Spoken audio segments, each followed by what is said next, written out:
안녕하십니까. 토요 출애굽기 모임 집회 섬김이 박방무입니다.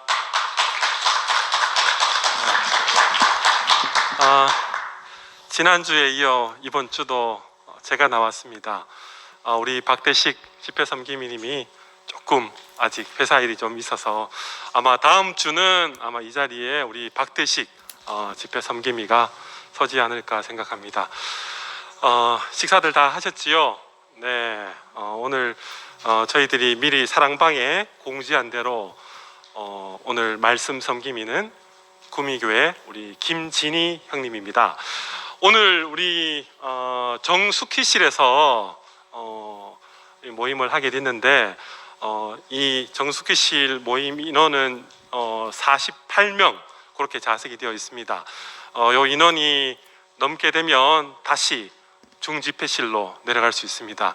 그래서 좀 더 많은 사람들이 또 이렇게 토요 출애굽기 모임에 참여할 수 있으면 좋겠습니다. 오늘 또 줌으로 또 참여하시는 분들도 있는데 우선은 여기 대면 집회에 참석하신 분들 위주로 간증을 그렇게 하도록 하고 오늘 마치는 희망 시간은 6시입니다. 최대한 6시에 마칠 수 있도록 그렇게 하겠습니다. 오늘 우리 구미교회 김진희 형님 나오실 때 우리 큰 박수 좀 부탁드리겠습니다.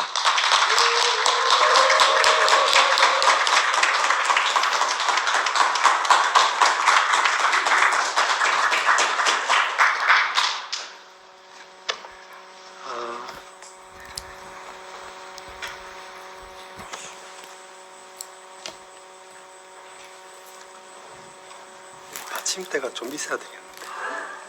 광우 잠깐만 여기 이거를 이렇게 좀 놓고 싶은데 뭘 방법이 없을까?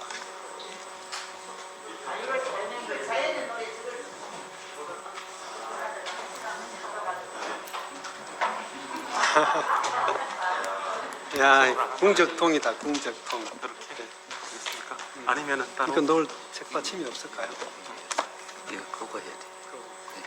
여기 받침대가 아니 밑에 중집회실 가서 하나 중집회실 가서 받침대 하나 가지고 아니 사람이 너무 많아서 어차피 옮기려고. 아, 이 받침대 하나 갖다 대. 그럴까요?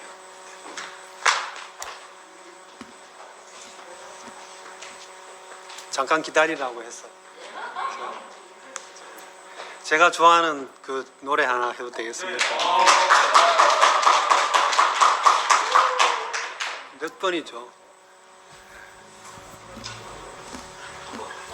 주 예수보다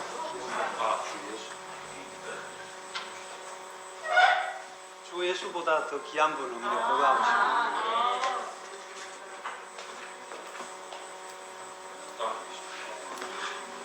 네. 진아야 같이 한번 쳐줘.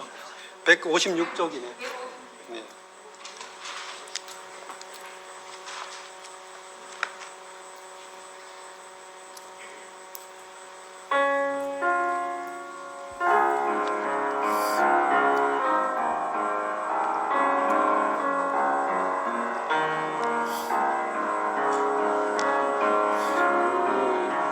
보다도 귀한 분은 없네 이 세상.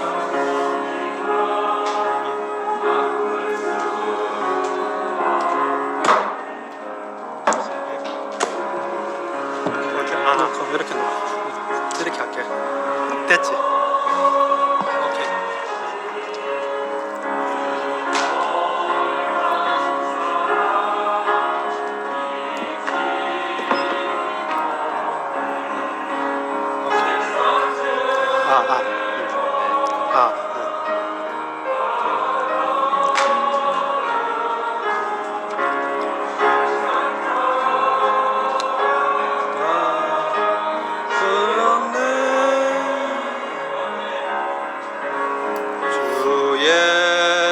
예수보다도 귀한 분은 없네 주 예수밖에는 없네.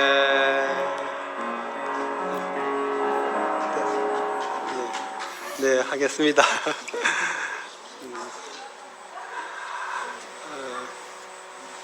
예, 안녕하십니까. 구미교회 김진희 형제입니다.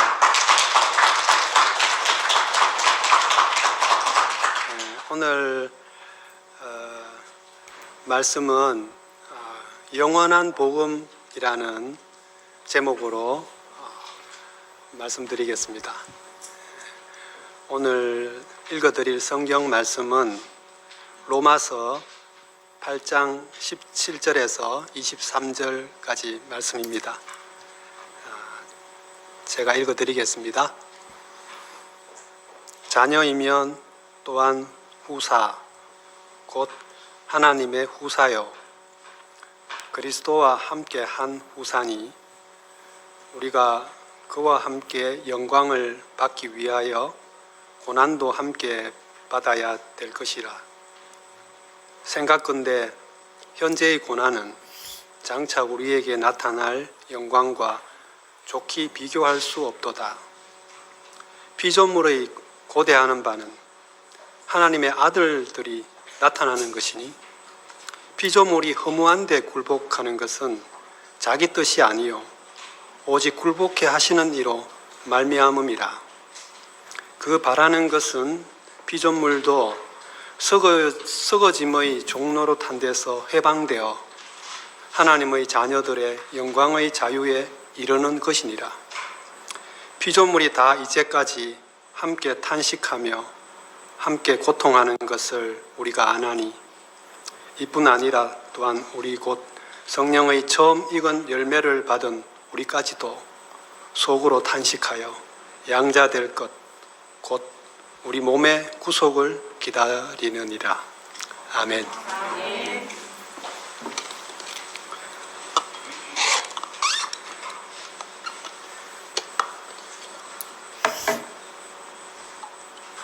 예, 오늘은 참 즐거운 날입니다. 결혼식이 있어서 그동안 뵙지 못했던 많은 분들도 뵙게 되고,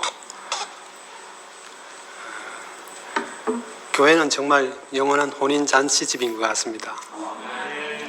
오늘 결혼식을 다 보셔서 느끼셨겠지만 결혼식을 제일 기뻐하는 분이 누굴까요? 맞아요. 오늘 우린 여실히 보았습니다. 신랑보다 더 즐거워하는 아버지를 보았습니다. 예수님의 사역도 그 결혼식에서 시작됐다는 게 우연이 아닌 것 같습니다. 계시록에서도 교회는 영원한 혼인잔치, 공중에서 벌어지는 혼인잔치라고 표현했습니다. 하나님이 우리 목사님을 통해서 보여준 최종적인 계시도 결혼이 아닌가 그 생각이 들었습니다. 생명의 연합, 이것이 바로 오늘 주제인 영원한 복음입니다. 오늘 결혼식을 보면서 정말 이 잔치가 계속되기를 바라는 한 사람이 생각났습니다. 맹물이 포도주로 변하고 또 더 좋은 포도주가 계속해서 나오는 그런 교회. 목사님은 이 교회를 원하고 계신 것 같습니다. 저는 제 아브라함인 그 박종규 형님을 따라 교회에 오게 됐는데요. 대학생 때 종규 형이 저한테 던진 첫 번째 말이 교회는 영원한 혼인잔치다. 너희 교회에 가서 한번 자세히 봐라. 거기가 잔치집인지 제사집인지. 이 말을 툭 던졌습니다. 그 한마디가 제가 교회로 오게 된 시가 됐습니다. 어제도 우리 가창골 안팎실에서 놀라운 말씀이 선포되었습니다. 생명관계의 골조를 어제 목사님 말씀하셨습니다. 저는 그 말씀에 화답하기 위해서 이 자리에 섰습니다. 현재적인 계시고 우리가 이 말씀 하나도 땅에 떨어지지 않도록 우리 자신으로 살아내야 되지 않겠는가. 그렇게 하라고 저를 이 자리에 또 세웠다고 생각합니다. 생명 관계가 가장 근원적인 관계다. 그렇게 말씀하시고 남자와 여자가 결혼해서 자녀를 낳는 것, 이렇게 생육하고 번성하는 것, 이것이 가장 근원적이라고 할 수 있습니다. 가장 원시적이긴 하지만 이게 없으면 인류는 멸망입니다. 멸망이 뭐 핵폭탄 떨어져서 멸망이 아니고 후사가 없는 게 멸망입니다.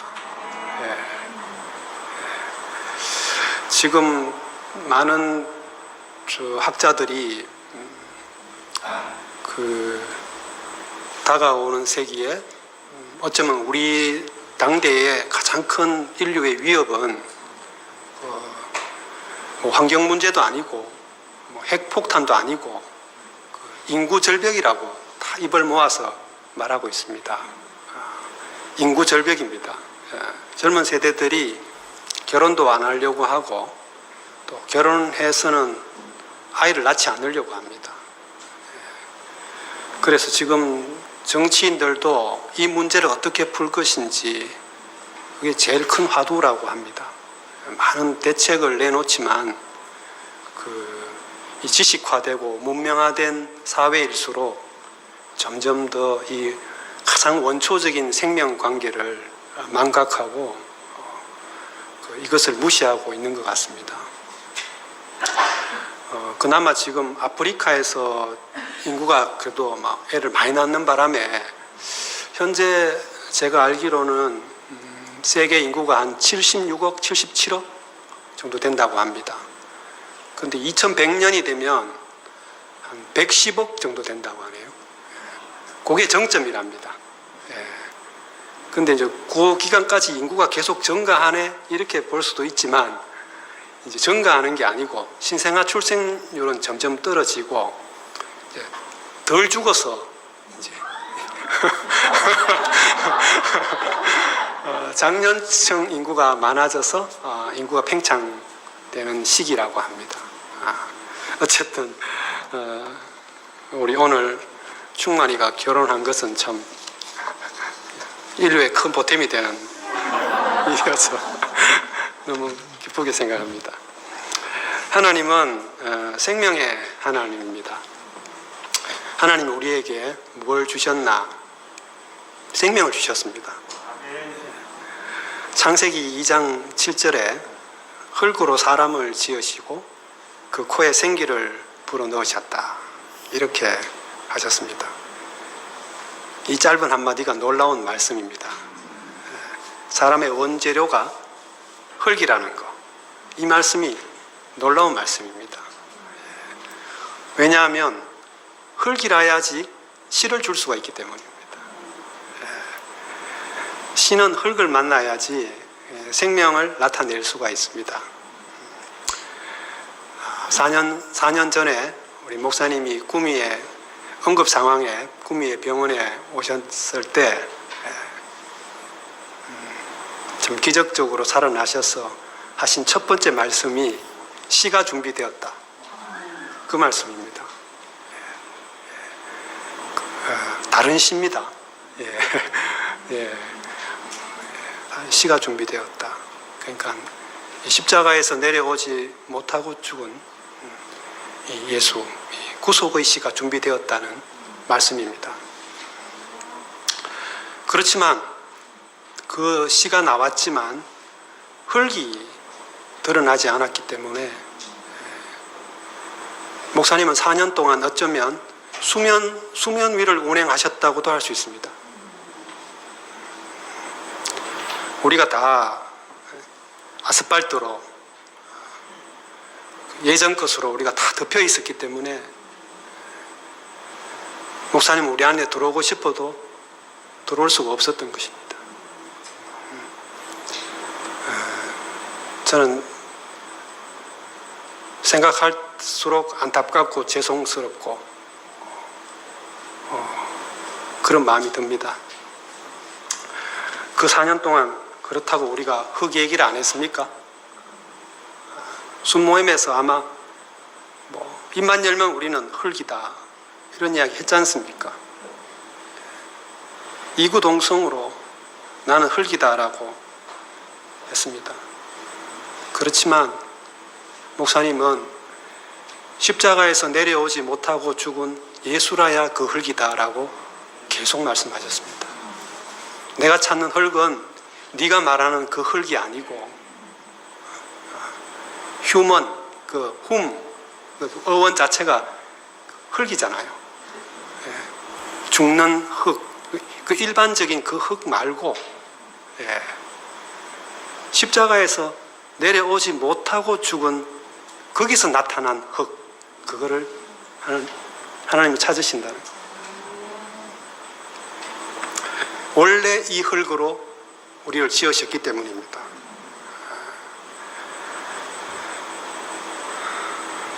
구속되지 않는 흙은 이 씨를 받을 수가 없다고 하십니다. 그래서 구속이 너무 중요한 겁니다. 하나님은 지금 우리 앞에 이 흙을 보여주고 이 흙만 찾으십니다. 그러니까 우리가 살아가는 데 있어서 이 농사가 참 중요하죠. 저는 어릴 때 초등학교 때 이렇게 생각하면은 어떤 운동회부터 전국 체전에 이르기까지 그 행사 때마다 그 농악 때 농악놀이가 항상 있었던 것 같아요. 우리 어린 시절에. 그러면 농악 때 맨 앞에 그 깃발을 든 사람이 이렇게 세로로 쭉 늘어나 이렇게 큰 깃발을 드는데 거기에 항상 농자 천하지 대본 이렇게 적혀 있었던 것 같아요.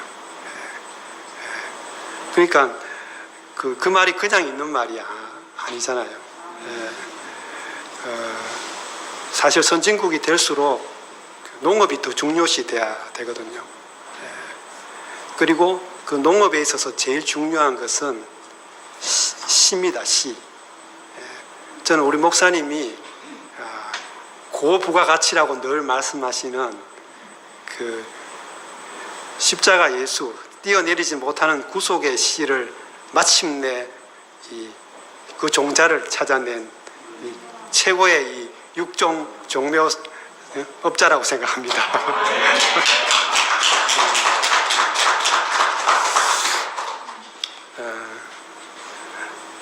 남자와 여자가 연합해서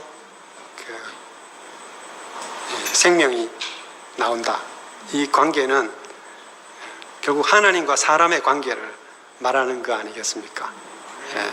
남자와 여자가 서로 연합하듯이 씨와 흙이 서로 연합하듯이 하나님도 사람과 연합하기를 원하십니다.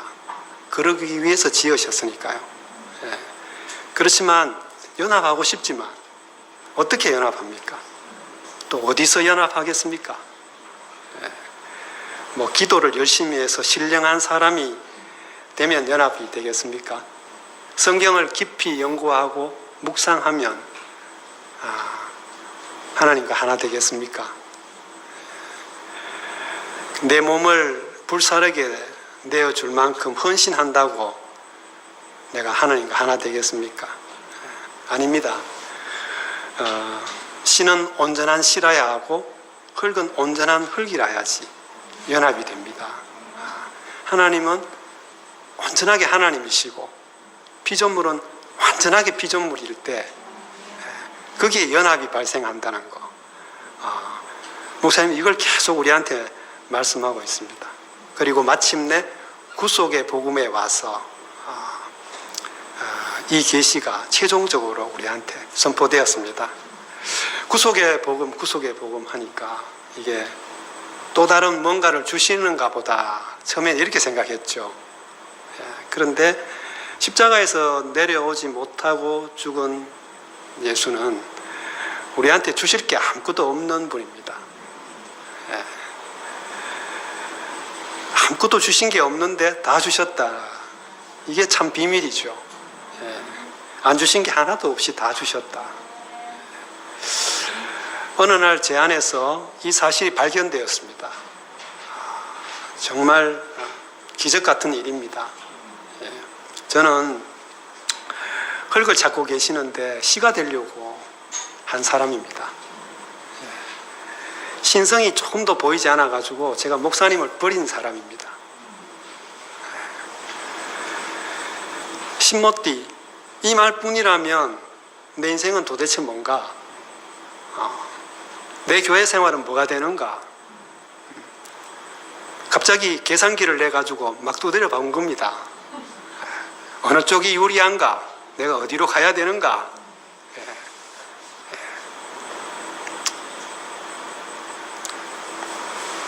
손익 계산이 나오자마자 저는 도망을 친 것입니다.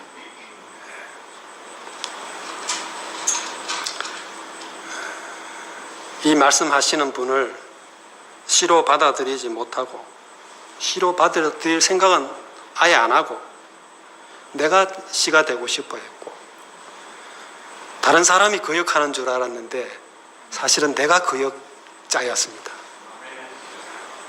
이게 저한테 보인 게 은혜 중에 은혜입니다.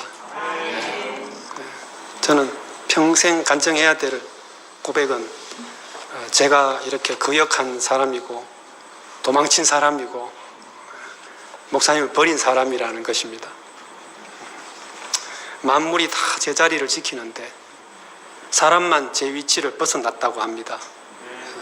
오죽했으면 오늘 본문 로마서 8장에도 나오지만 만물이 탄식하여 사람이, 우리가 우리의 몸의 구속을 만물이 기다린다고 합니다. 얼마나 만물이 무슨 죄가 있습니까? 사람이 위치를 이탈해가지고. 그렇습니다. 위치 이탈. 인류의 만병의 근원은 바로 이 위치 이탈입니다. 구속은 이 위치 이탈한 사람이 원래의 제자리로 돌아오는 그것입니다. 단순합니다. 우리가 뭐 또 다른 뭐가 되는 게 아니지 않습니까? 목사님 지금 우리한테 새로운 표준을 하시면서 이런 사람 좀 돼야 돼, 혹은 저런 사람이 좀 돼야 돼, 이렇게 하시는 게 아니거든요. 어쩌면 이런 사람 되고 싶고 저런 사람 되고 싶었던 그게 다 아니라는 이야기 하시는 겁니다. 내가 찾는 사람은 그런 사람 아니라고.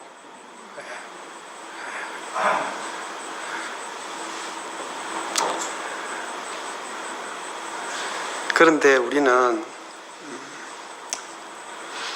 네 그렇게 말만 하지 말고 네 삶에서 무슨 결과를 한번 내봐라. 어제 목사님 말씀 중에도 참 안타까워서 하신 말씀으로 들렸습니다. 자기 거하고 비교해가지고 뭐 좀 괜찮네, 뭐 별거 아니네, 이렇게 말하려고 하는 거지 절대 이거 궁금해서 그거 하는 거 아니다라고 아주 그냥 막 과격하게 말씀하시더라고요.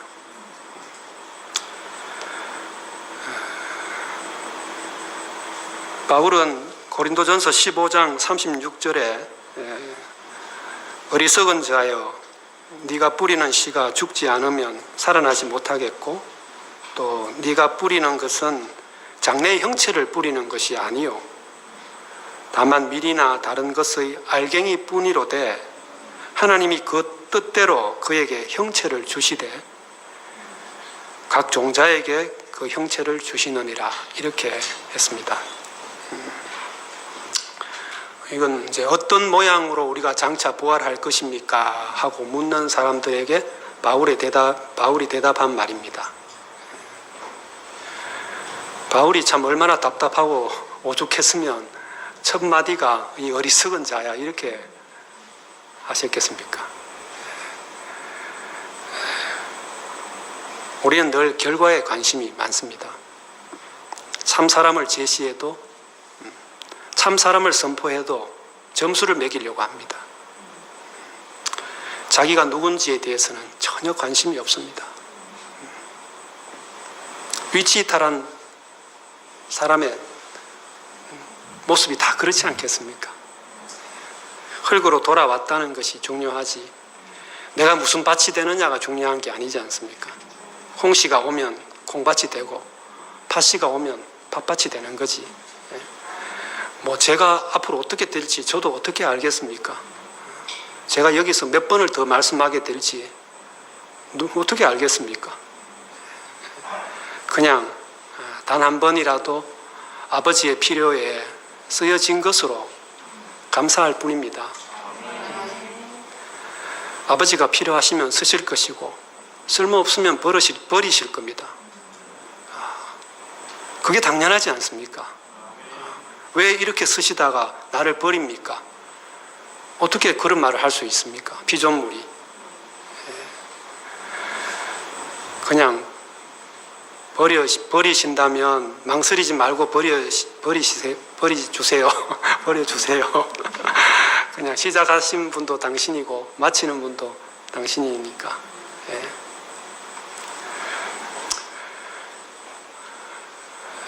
사람은 안 된다. 이 말이 사실 2000년 동안 기독교가 한 말의 그냥 요약입니다. 사람은 안 된다.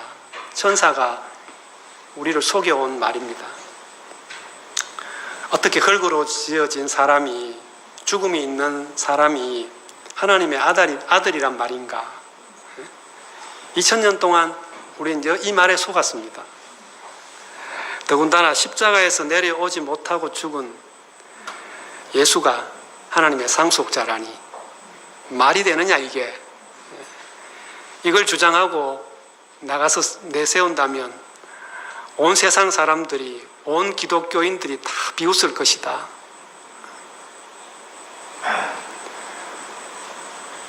이게 선악과를 먹이는 사탄의 말입니다.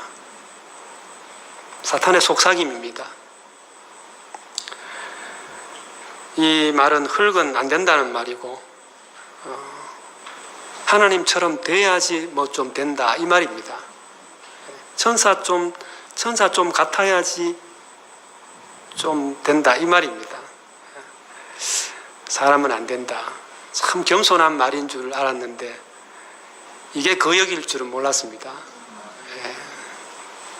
제가 어릴 적부터 저희 아버지한테 제일 많이 들었던 말도 바로 사람은 안 된다는 말입니다.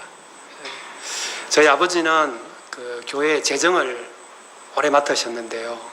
안수 집사 때부터 재정을 맡으셔가지고 저희 모교회에서 재정을 제일 오랫동안 맡으신 분입니다.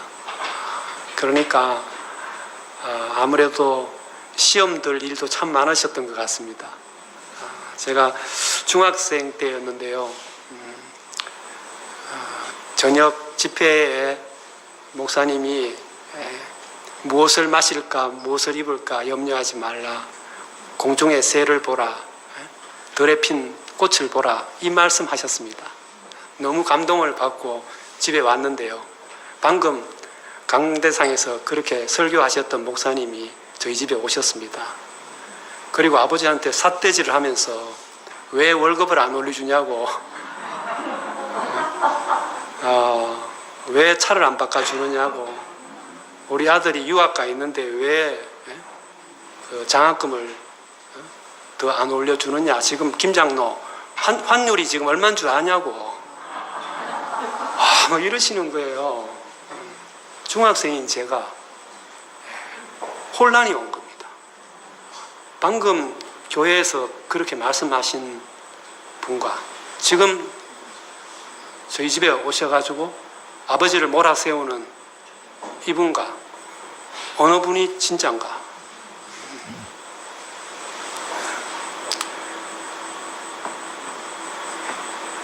그럴 때마다 여러 번 있었던 일입니다.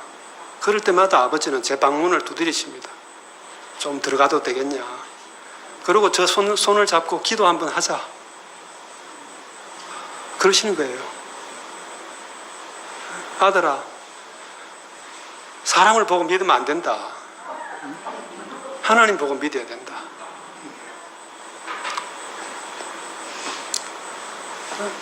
저는 속으로 아버지 왜 눈에 보이는 건 보지 마라 하고 눈에 보이지 않는 걸 보라고 자꾸 하세요.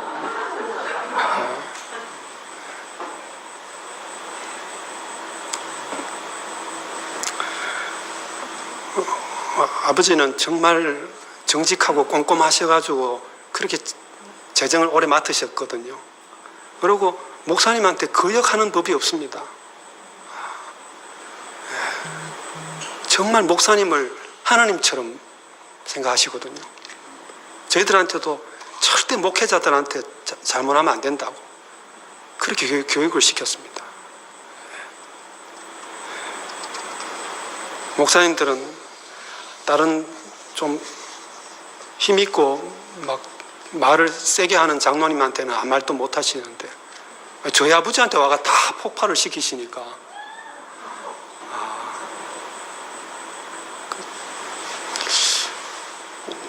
나중에 보니까 그게 다 자기 일, 자기 뜻대로 뭐가 안 된다는 거고 또 더 커서 보니까 다 돈 문제더라고요. 그래서 제가 그 어릴 때부터 제 속에 진짜 참다운 목자를 만나고 싶다는 소원이 생겼습니다. 정말 예수밖에 없는 그런 목사님 하나님 만나게 해주세요. 그게 제 기도였습니다.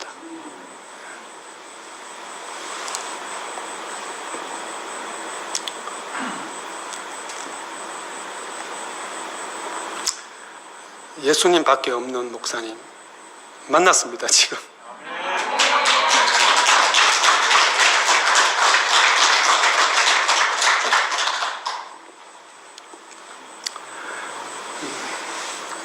참 많은 목사님들을 저도 겪었는데요. 재임 기간이 너무 짧아요. 평균 한 2년, 3년, 2.5년 그렇게 쫓아내고 또 새로 목사 뽑고 막 그 얼마나 많은 일들이 있었겠습니까? 근데 저희 아버지는 한 번도 목사님을 보내는 편에 안 쓰시더라고요.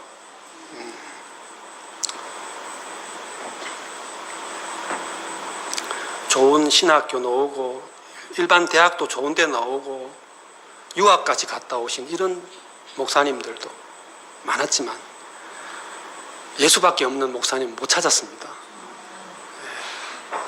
어떤 목사님은 뭐 설교할 때마다 자기가 병 고친 이야기 막, 또 어떤 목사님은 설교할 때마다 자기 미국 유학 갔다 온 이야기, 우리 동기들끼리 유학 갔다 온 이야기 언제 나오나 그거 서로 내기했습니다. 5분 만에 나올지 10분 만에 나올지 막 이렇게.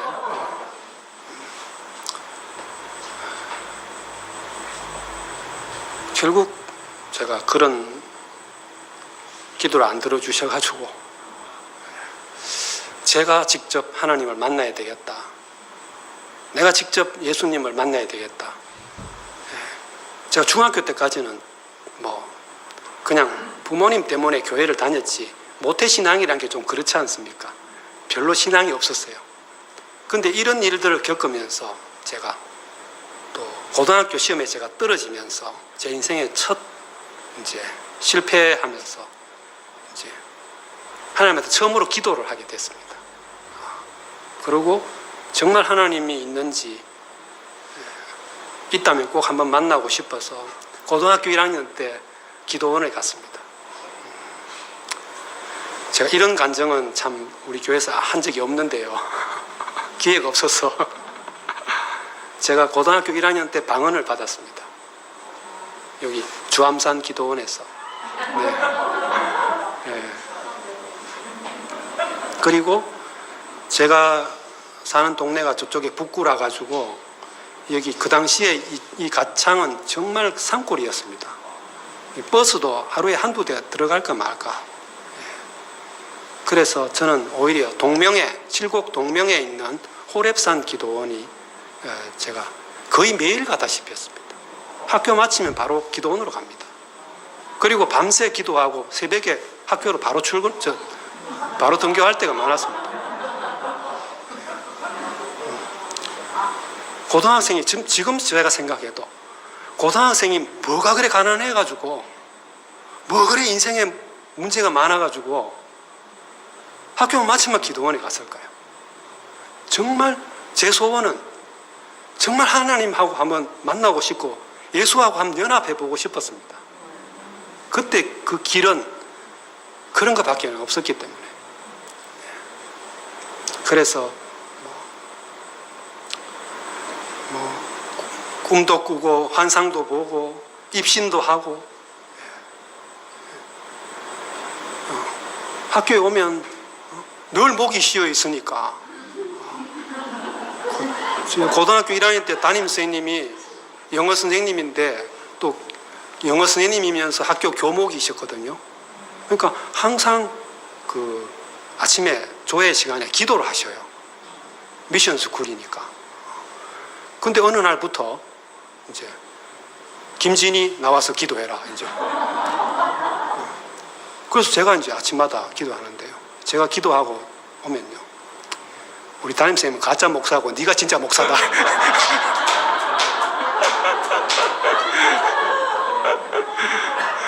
제가 항상 목이 쉬어 있으니까.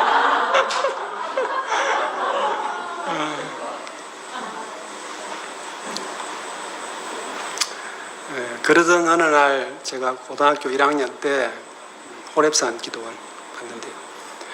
거기 올라가는데 한 40분, 한 50분 이렇게 걸리거든요. 근데 무덤이 왜 이렇게 많아요? 너무 막 온몸에 소름이 이렇게 밤중에 올라가야 되니까. 그래 올라가면 그 내 친구 2명이 벌써 와 있어요.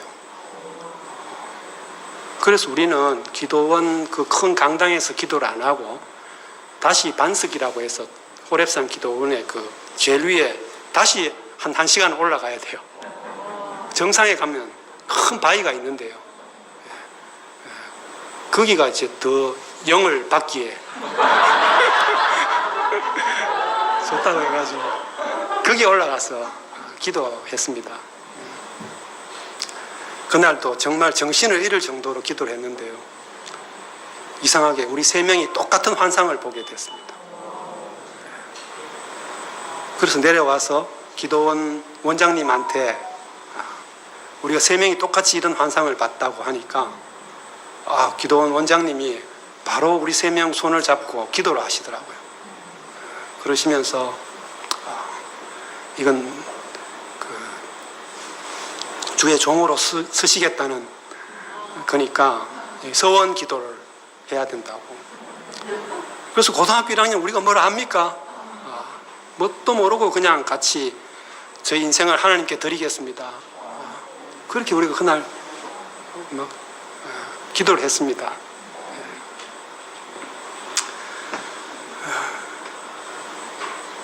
그 2 친구는 벌써 목사가 일찍이 목사가 됐죠. 한 명은 일산의 큰 교회에 목회하고 있고요. 한 명은 모교회에 지금 사역하고 있습니다. 저만 목사가 안 돼서 2 친구가 아직도 기도하고 있답니다.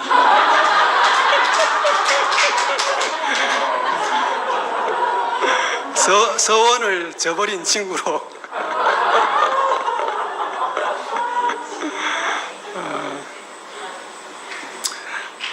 그런 목사님이 하나님과 하나 되려고, 예수와 하나 되려고 이렇게 기도로 신비로 이제 그 이야기 하시잖아요. 그게 저도 진짜 제 경험이기 때문에 그렇게 하나 되려고 저도 애써 봤습니다. 그래서 말씀드리는 겁니다. 그런데 철학과를 가서 한 학기 딱 다녀보니까 은사가 딱 끝나보더라고요. 아주 이성적이고 비판적인 공부를 딱 하게 되고, 또 제가 신학과 수업도 계속 같이 들었거든요. 그때 이제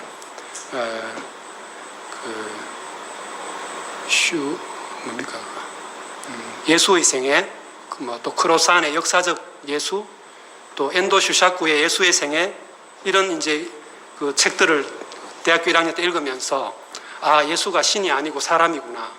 저는 그때 알았습니다. 명백히 사람이라는 거.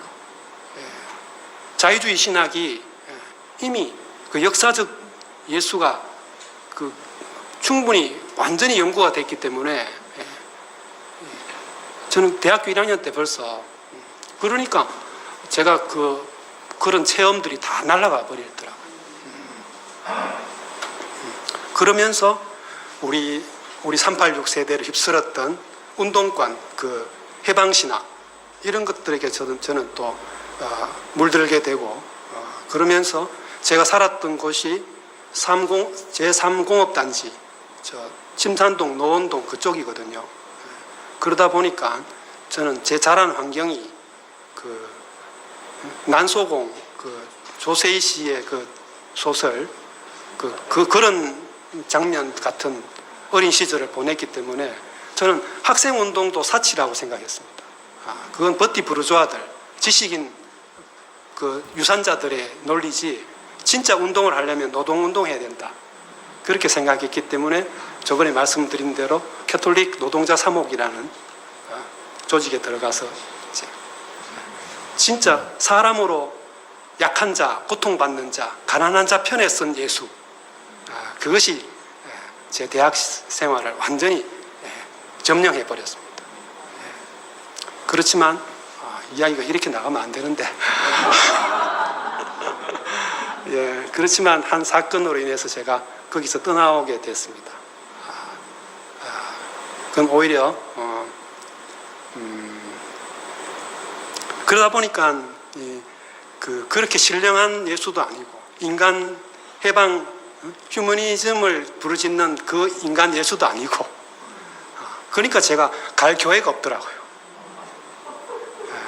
아버지 체면 때문에 모교에 그냥 얼굴 도장 찍으러 나가는 거지 제가 들을 말씀이 없었습니다.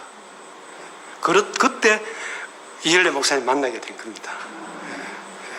대학원생 되었을 때 우리 교회에 와서 정말 목사님 안에 있는 그 생명, 그 예수를 저는 그게 그냥 뭐 올인했다고 할 수 있습니다. 제가 그것만 찾아왔기 때문에 저는 뭐 대구교회 다른 건 전혀 저한테 필요 없는 사람입니다.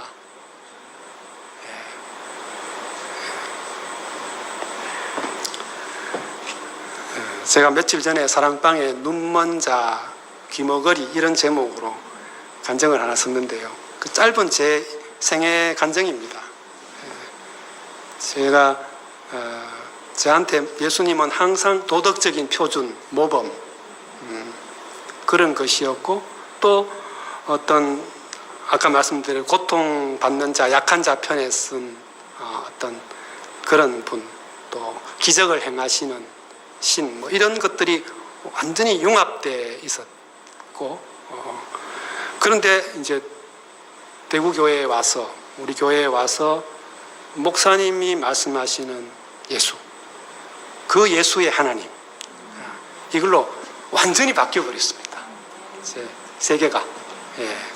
그렇지만 목사님이 인격 회복 이런 말을 아무리 말씀하셔도 제 관심은 목사님의 인품이었습니다. 목사님의 인품. 저는 그거를 담고 싶었고 그렇게 되는 게 목사님을 따라가는 거고 그게 예수의 운명인 줄 알았습니다.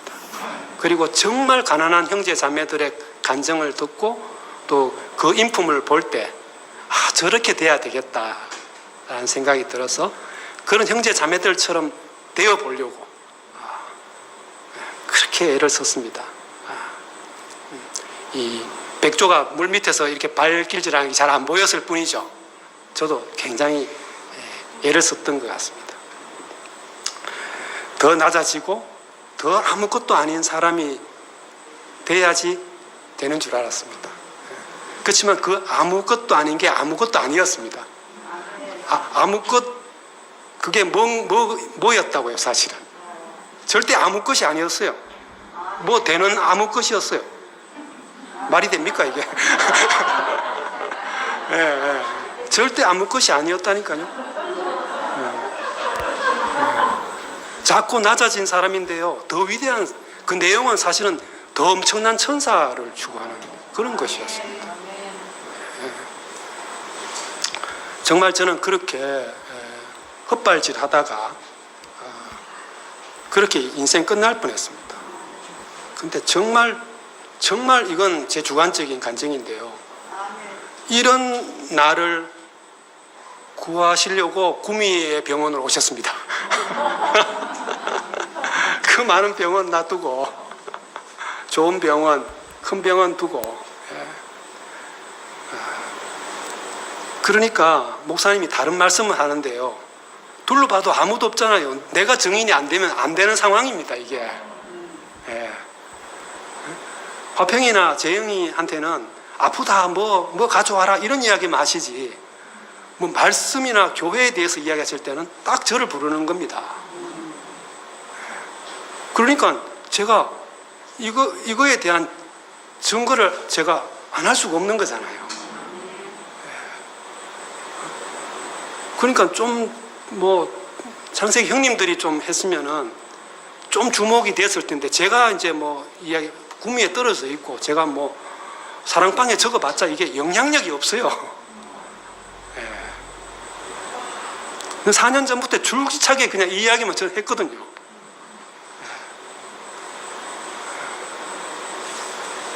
어쨌든 저는 그런 목사님이 그냥 구미에 오신 바람에 목사님을 뚫어지게 보게 됐습니다. 한 말씀도 놓칠 수 없도록 초긴장 상태로 한 40여일을 그렇게 보냈습니다.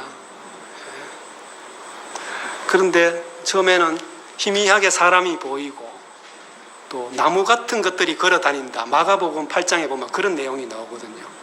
전 왜 이 소나무가 걸어 다니나 이런 생각했거든요. 그런데 며칠 전에 간증을 쓰면서 이 나무가 십자가구나. 와, 딱 그 생각이 드는 거예요. 십자가가 움직였구나. 옛날 그 십자가 아니구나. 그 생각이 딱 들면서 내려오지 못하고 죽은 그 십자가가 목사님이 본 십자가구나. 이게 분명하지 않았어. 이걸 더 분명하게 말하라고 날 살려주신 거야. 이렇게 말씀하신 그 십자가가 바로 그 나무였구나. 왜 뭡니까? 그 봉사 이름이 뭐죠? 다매명? 예? 하여튼 그 장님이 뭐가 보이냐? 침을 발라서 흙을 발라주니까 뭐가 보이냐 하니까 처음에는 사람 같은 게 뿌옇게 보인다 하다가 나중에 나무가 움직이는 걸 보인다 하잖아요. 그렇게 점점 이 초점이 단계적으로 시력이 회복되는 겁니다. 그리고 거기서 이가 내 사랑하는 아들이고 내 기뻐하는 자다라는 그 목사님의 소리가 들리기 시작했습니다. 이 사람이 상속자라는 그 하나님의 음성이 들리기 시작한 겁니다. 이 눈이 이게 포커스가 맞아가고 귀가 들리고. 그러니까 제가 이 눈먼자고 귀머거리 맞잖아요.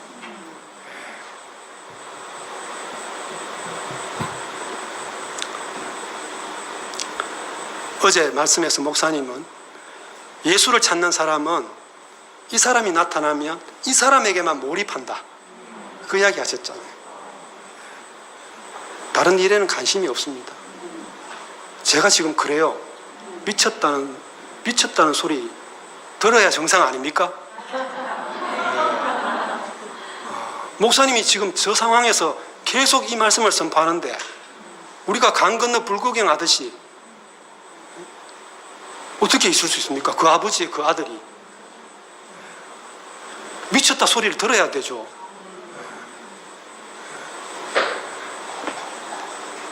일을 찾는 사람은 예수보다 교회에 와도 일에 관심이 많다고 하셨죠.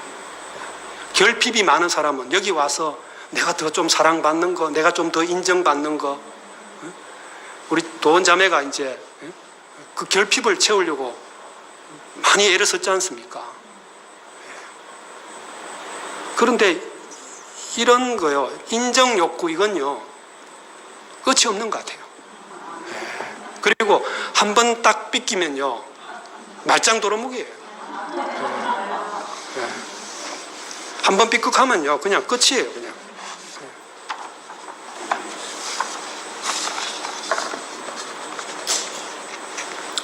목사님이 우리한테 주신 역할이라 하더라도 우리가 그 역할에 매이게 되면은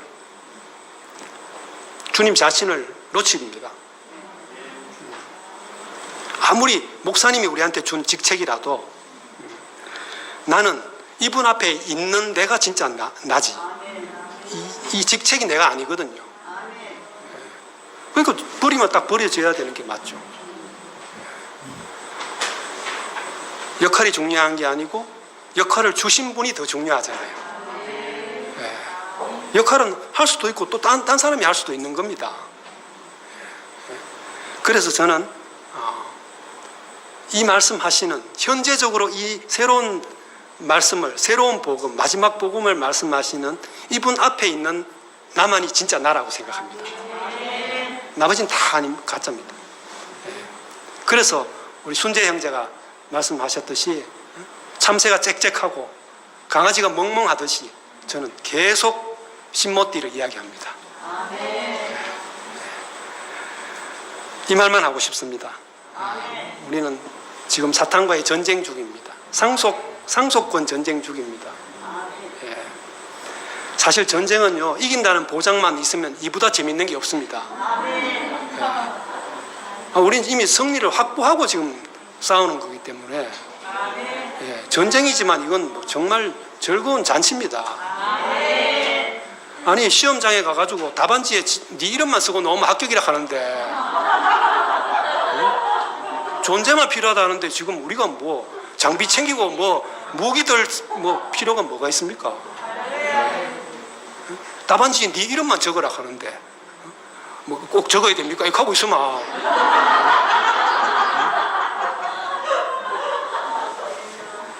그거 안 되잖아요. 아버지는 초조하고 지금 한 아들이라도 더 이름을 적기를 지금 기다리고 계시는데 뭐 연필이 어디 갔노 하고 뭐 우리가 그럴 수 없습니다.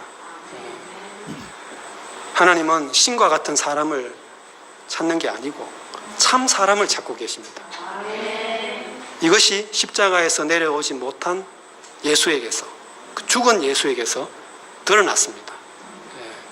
이 사람이 내 씨를, 내 생명을 이을 후사고 상속자다. 오늘 본문 성경 말씀 마지막 구절에 바울이 우리 몸의 구속을 기다린다고 했습니다. 왜 우리의 정신이나 우리의 마음을 정신이나 마음이 구속되는 게 아니고 왜 몸의 구속을 기다릴까요? 그것은 육체의 죽음이라야 전인적인 죽음이기 때문입니다. 혼의 목숨은 이번에 손병훈 형제가 확실하게 그 계시가 와가지고 지금 너무 분명하게 이 부분을 말씀하고 있습니다. 육체라서 내려오지 못하고 죽은 겁니다. 마음이나 정신은 얼마든지 뛰내린다는 겁니다. 이게 자기 생각의 죽음하고 다르다는 이야기입니다. 우리는 이 죽음마저도 우리가 선택할 수 있으면 좋겠다고 생각하는 거죠. 그런데 십자가에서 내려오지 못하고 죽은 이 죽음은 완전히 끝난 겁니다. 모든 게 끝난 겁니다.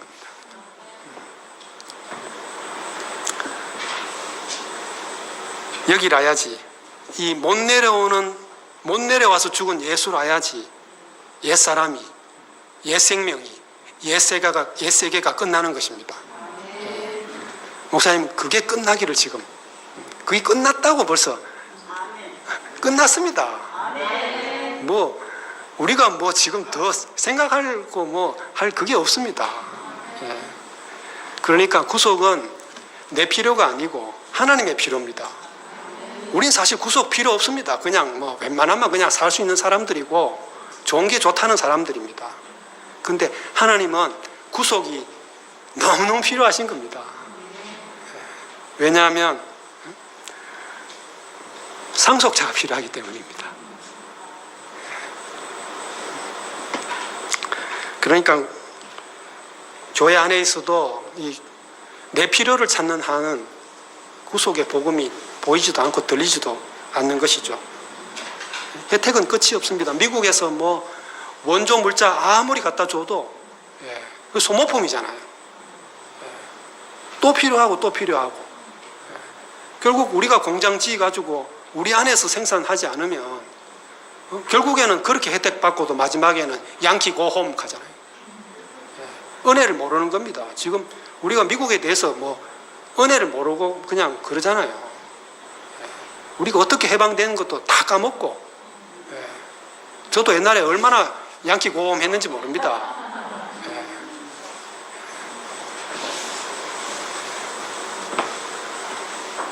내 존재 안에 모든 축복을 주셨다고 했습니다. 그러니까 어설퍼도 내 말을 해야 되고, 내가 포함된 사역을 해야 되고, 나를 빼놓을 수 없는 간증을 해야 되는 겁니다. 이 말을 해야 됩니다. 100% 나 자신인 말씀을 내놓아야지 시원하지. 다른 말씀은 사실은 좋을지 모르지만 사실은 더 짐을 지우는 겁니다. 세상과 종교의 지혜라는 게 다 그런 겁니다. 듣기 좋은 위로가 안식을 주는 것 같지만 사실은 다 그렇게 살아야 되기 때문에 그게 다 짐입니다. 결국 사람만으로는 부족하니까 더 노력하라, 그 말입니다. 이게 지금 기독교를 지배하고 있는 특히 우리나라의 장로교의 개혁주의 신앙, 개혁주의 교리의 핵심입니다. 칼빈주의, 예정설, 이거 아닙니까? 하나님이 구원받을 자를 이미 예정해놨던 겁니다. 만세 전부터. 그러면 우리는 당연히 그러면 누가 예정받은 사람이죠? 저 사람은 예정받았습니까? 나는 예정받았나요? 당연히 궁금하잖아요. 그래서 칼빈은 그 사람의 삶을 보면 알 수 있다. 그 사람이 자기 직업에 충실하고 성실하고 건면하고 특히 그 청결하게, 그 퓨리타니즘, 그러니까 청교도주의가 여기서 나온 거거든요. 청빈하고 이렇게 사는 사람은 예정된 사람이다라고 이야기를 하는 겁니다. 그래서 자본주의가 발전한 겁니다. 미국에서. 이게 막스 베버라는 사회학자가 한 말입니다. 이 프로테스탄티즘이 이 서구 자본주의를 발전시킨 근본 원인이다라고 한 겁니다.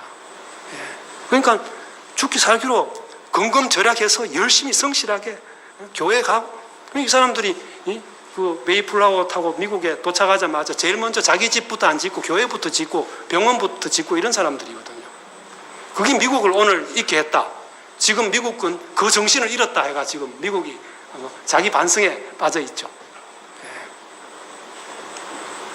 그렇지만 열심히 아무리 노력하고 돈 열심히 벌어도 마지막에 진짜 내가 구원받을 수 있을지 없을지 어떻게 장담합니까? 그래서 웨슬리안이 놓은 겁니까? 감리교가 놓은 거잖아요. 감리교는, 웨슬리는 만인 구원설을 이야기합니다. 소수 특정만 구원하기로 작정된 게 아니고 하나님은 하나님인데 만인을 구원하시려고 한다. 그 대신 웨슬리안이 내놓는 게 성화입니다. 성화. 죽을 때까지 성결의 삶을 살아야 된다는 겁니다. 이 사람 죽이는 겁니다. 이게 지금 개혁주의 혹은 복음주의 정통이라고 하는 신앙의 제일 근본 교리입니다. 얼마나 불안합니까? 죽어봐야 알지 어떻게 압니까? 이렇게 평생을 깨끗하게 한번 살아보려고 애쓰다가 죽는 겁니다. 그러니까 엉뚱한데 힘쓰다가 죽게 만드는 게 사탄의 계략이죠. 이건 자기 수양이잖아요.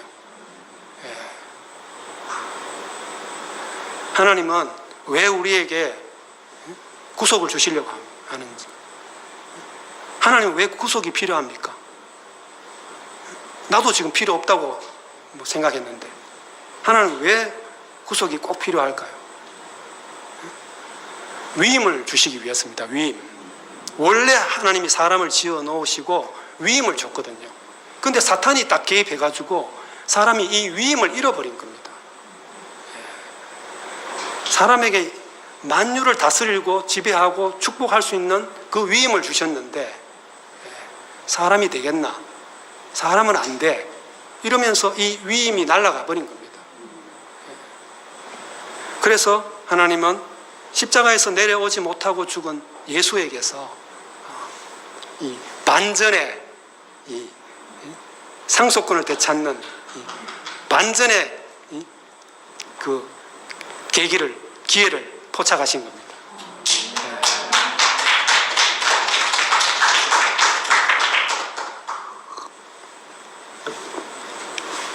예수는 십자가에서 내려오지 못하고 죽으셨는데,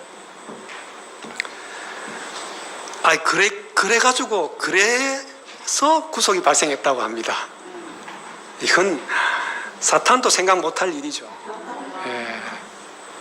완전히 사탄은 이겼다고, 승리했다고 환호성을 치는 장면에서 9회 말 투아웃 역전 홈런이 터진, 말로 홈런이 터진 거죠.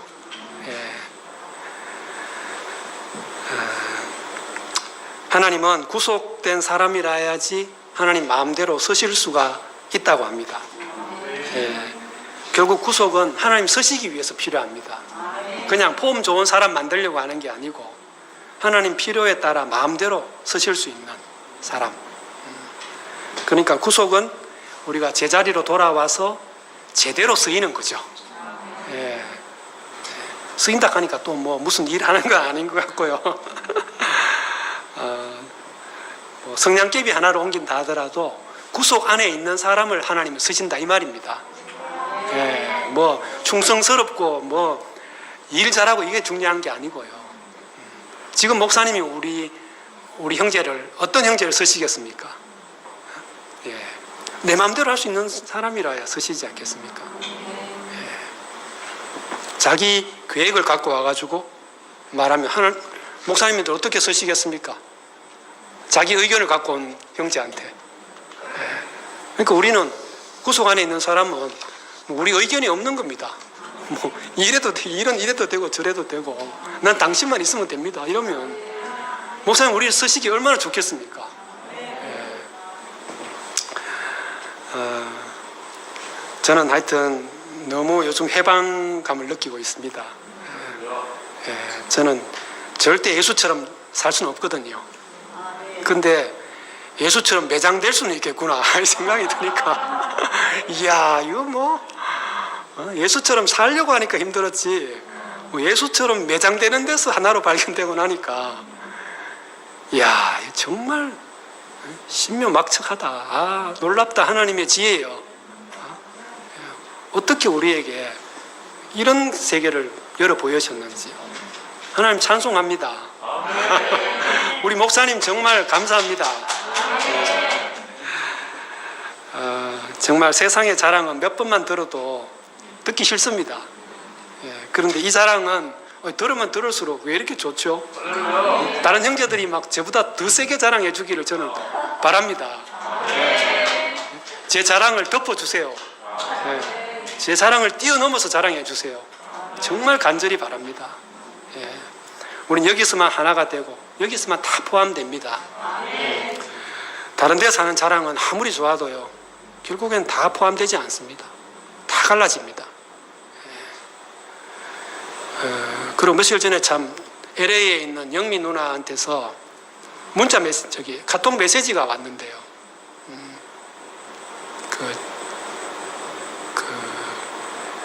성규 형님이 LA에 계시거든요. 지연이 딸 이제 LA로 가게 돼가지고. 근데 며칠 전이었는데 성규 형님이랑 영미 누나가 그 지방교회의 제일 리더인 형제를 만나러 그 위트니 리스리가 당시 집회했던 그 교회에 갔답니다. 아나임에 거기 갔답니다. 갔는데 그 건물을 딱 보는데 그냥 사무실 형태로 된 그냥 크게 별 다르지 않는 사무실 같은 2층 건물이었대요. 더하니까 1층은 이렇게 수모임 우리 관처럼 쭉 이렇게 방이 있고 2층을 올라갔는데 깜짝 놀랐답니다. 3,000명이 앉을 수 있는 좌석이 있고요. 그 맨 앞에 옛날에 우리 목사님 책상 아시죠? 그거 하나 딱 있더랍니다. 다른 시설 하나도 없고 3,000명이 앉는 자리인데.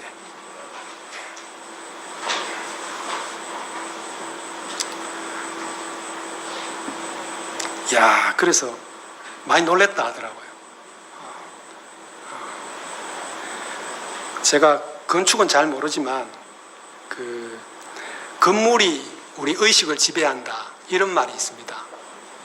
제가 전공한 하이데거도 그 거주 방식이, 인간의 거주 방식이 그 존재 방식을 결정한다 이런 말을 했거든요. 그러니까 세계 3대 건축가라고 하면 그 스페인의 가우디, 그리고 그 프랑스의 코르비지에, 제가, 그리고 한 명은 그 두 사람 죽었고요. 한 명은 일본의 안도 다다오입니다. 안다 다다오가 설계한 건물이 제주도의 박물관에 안에 있습니다. 그리고 여러분 그 노출 콘크리트 공법이라고 아시죠? 왜 우리나라에도 어느 날부터 콘크리트가 노출된 태로 이렇게, 이게 다다오의 작품입니다. 그러니까 이 사람은 최대한 건물을 단순하게 짓습니다. 그리고 어느 인터뷰에서 한 말인데요, 그 건물이 많은 말을 하게 해서는 안 된다 이런 말을 했습니다. 오히려 거기 있는 사람이 그 건물을 규정해야 되지, 건물이 어떤 말을 하고 있으면 안 된다 이런 말을 한 사람으로 유명한 사람입니다. 제가 영민 누나 그 이야기를 듣는데요, 이야, 이거 자칫하면 우리의 간정이, 우리의 복음이 확실하지 않으면 우리가 이 건물에 압사당하겠다는 생각이 들었습니다. 아니, 우리의 이 마지막 복음, 이 영원한 복음이 이 건물을 뚫고 나가야 되지 않겠습니까?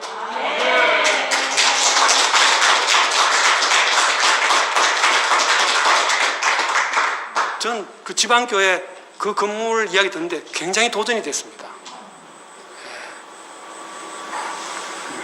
뭐 제가 이미 지어진 걸 어떻게 하자는 아닙니다.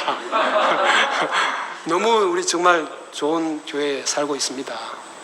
그렇지만 우리의 눈이 이 건물에 향하면 되겠습니까? 아름다운 형제들, 구속 안에 있는 형제들을 더 우리의 렌즈로 찾아내고, 그 꽃도 좋고 단풍도 좋지만 그보다 더 한 사람, 이 새 한 사람, 새 피조물, 구속 안에 있는 형제 자매들을 우리가 더 거기에 초점을 맞춰야 된다, 그 생각이 들었습니다. 뭐 말이 나온 김에 제가 가끔 채널을 돌리다가 기독교 방송 한 번씩 보거든요.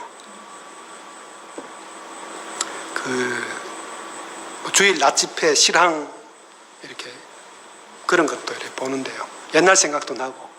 근데 그 건물 이렇게 안에 예배 드리는 구조를 이렇게 비춰주는데요, 깜짝 놀랍니다. 어디서 많이 보는 장면이에요. 우리 교회하고 비슷합니다. 알게 모르게 우리가 이 건물 지어놓고, 아까 제가 이 건물이 의식을 지배한다고 했죠. 자칫하면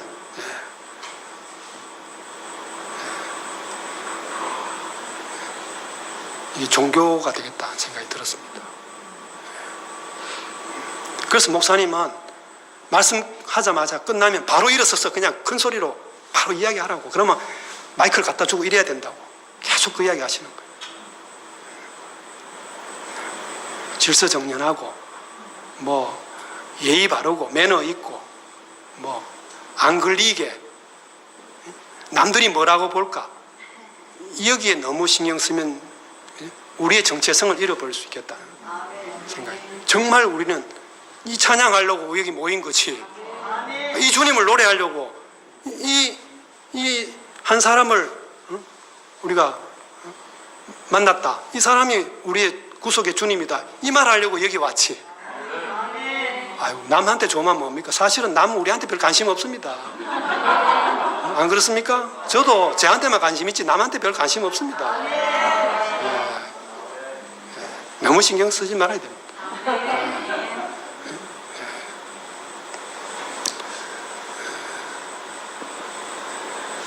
십자가에서 내려오지 못하고 죽은 예수가 나의 구속이 되었다. 이 말만 하면 요새 불이 막 붙어요.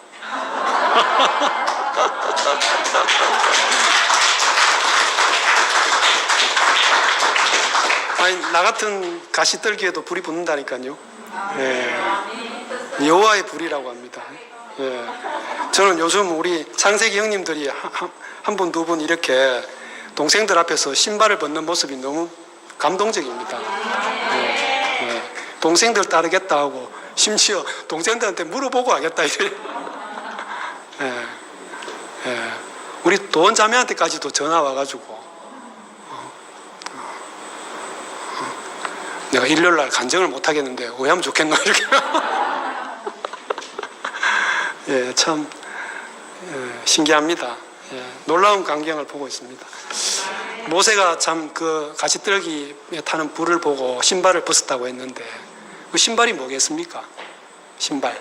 그게 다 40년 이상 목사님을 따라온 형님들의 역사, 경험, 뭐 관계, 희생, 그 모든 게 그 신발 아니겠습니까? 그건 형님들이 그 신발을 벗는다는 거. 사실 뭐 중심부 저희들은 뭐 불쏘시개입니다, 형님. 100점짜리 형님들이 끝나야 됩니다. 그래야 이 전쟁이 끝납니다. 안 그렇습니까?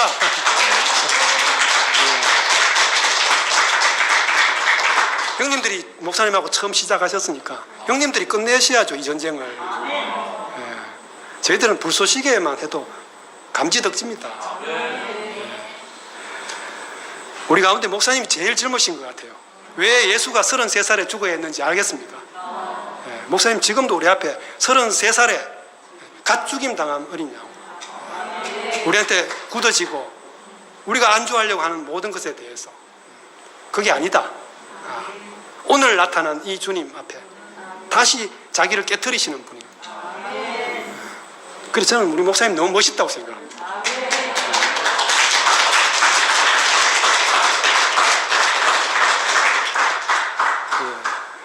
언어는 존재의 집이라고 했습니다. 하나님 어디에 거주하시기를 원하느냐? 바로 십자가에서 내려오지 못하고 죽은 예수가 우리의 구속이 되셨다. 이 말, 이 언어 속에 하나님은 거주하시려고 합니다. 바울은 그래서 갈라디아 4장 9절에서 이제는 너희가 하나님을 알 뿐만 아니라 더욱이 하나님이 아신 바 되었거늘 어찌하여 다시 약하고 천박한 초동학문으로 돌아가서 우리가 매였던 것에서 다시 종노릇 하느냐고 그렇게 말합니다. 우리는 우리가 매였던 사람이기 때문에 또 다른 사람에게 가서 또 매이게 어떻게 하겠습니까? 구속의 복음만이 우리는 그들을 해방시킬 수 있습니다. 내가 먼저 해방된 사람이 돼야 되니까요. 예수님도 너희가 무엇을 보려고 나갔더냐? 부드러운 옷 입은 사람이냐? 부드러운 옷을 입은 사람은 왕궁에 있느니라 이렇게 말했습니다. 우리가 대구교회에 뭐 부드러운 옷을 입고 부드러운 교양을 배우러 온 게 아니잖아요. 그런 사람들 다 왕궁에 있대요. 영원한 복음, 이것은 정말 분명 계시입니다. 새로운 계시입니다. 아무나 계시를 받겠습니까? 저는 우리 목사님이 지난주에도 말씀드렸지만 근본 물음을 갖고 계셨기 때문에 이 계시가 왔다고 생각합니다. 이 복음이라야지 내가 살고 남도 살고 전 인류를 살게 한 복음입니다. 베드로는 다른 이로서는 구원받을 자가 없나니 천하 사람 중에 구원받을 만한 다른 이름을 주신 일이 없다라고 했습니다. 이게 개인의 경험을 절대화하고 교리화하는 것일까요? 아닙니다. 천하 인간의 다른 이름으로 여러분 구원 받으셨습니까?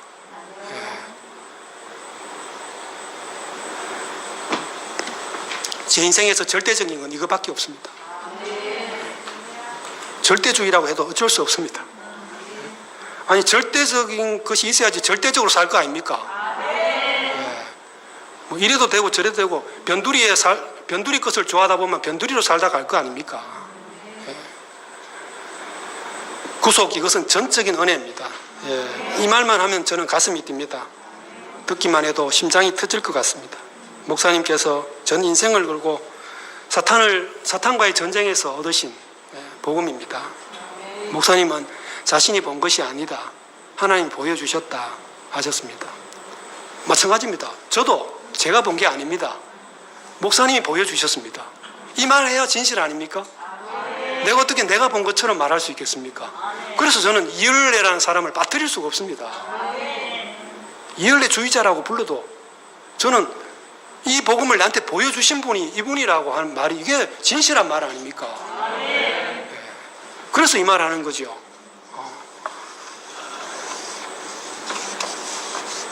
어제 목사님께서 마지막으로 나는 감히 이 복음을 영원한 복음이라고 하겠다고 하셨습니다. 그래서 오늘 저는 제목을 영원한 복음이라고 했습니다.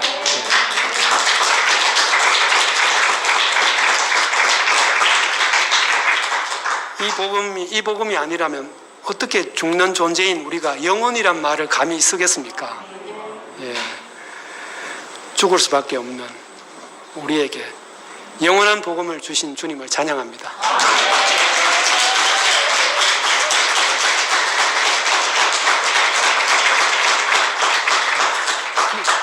기도하겠습니다. 은혜로우신 아버지 하나님, 우리에게 구속의 복음, 영원한 복음이 되신 십자가에서 내려오지 못하고 죽은 한 사람, 이 구속의 주님을 보여주셔서 감사합니다. 구속 안에서 당신이 마음대로 서실 수 있는 사람이 되게 하신 것을 감사합니다. 하나님, 저희들에게 아무것도 원하지 않고 존재만 찾으셨네요. 흙으로 지으신 인생에게 당신이 주신 것만으로 상속자를 삼으신 당신의 지혜를 찬양합니다. 이 영원한 복음을 위해 우리의 몸의 구속을 기다리신 것을 감사합니다. 죽음이 있는 인생에게 영원한 인격, 영원한 복음을 보여주신 것을 감사합니다. 남은 인생 동안 이 영원한 복음만을 증거하기를 원합니다. 예수님의 이름으로 기도합니다.